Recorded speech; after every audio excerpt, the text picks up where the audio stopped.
सकाळी आहे ना पटपट जेवण आवरून घेतलं. सकाळी मी जेवणामध्ये वरण भात आणि भाकरी भाजी केली होती. आणि इथं बघा मम्मीनं आमच्या मस्त असं कैरी आणल्या होत्या. आता सध्या जोपर्यंत सीझन चालतो तोपर्यंत आम्ही रोज कैरी खातो जेवणासोबत. खूप छान वाटतं. कोकणातले लोक आहेत त्यामुळं कैरी तर असणारच हमखास. त्याच्यानंतर आम्ही पटपट जेवण केलं आणि बघा आज आम्ही घातलं होतं बटाट्याचे वेपर्स करणार होतो आम्ही.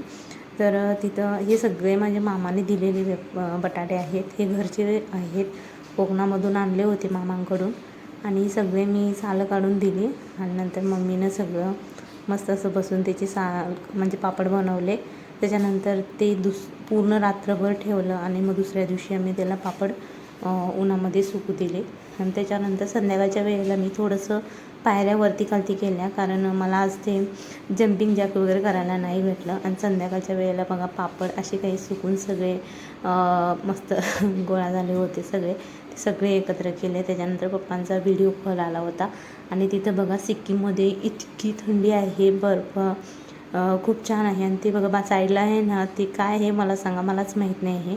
आणि तिथं भरपूर थंडी आहे आणि बर्फसुद्धा पडतो, पाऊससुद्धा पडतो.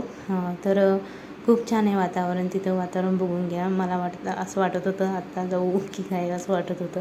खूप छान आहे. पप्पा सांगत होते भरपूर थंडी आहे, विदाऊट स्वेटर्स बाहेरच पडू शकत नाही. तर हळूहळू करून मी तुम्हाला थोडं थोडं सिक्कीममधलं दाखवत जाईन. तर चला, तर मग असा होता आजचा दिवस आणि भेटू आपण पुन्हा नवीन व्हिडिओसोबत. तोपर्यंत टेक केअर फ्रेंड्स, बाय.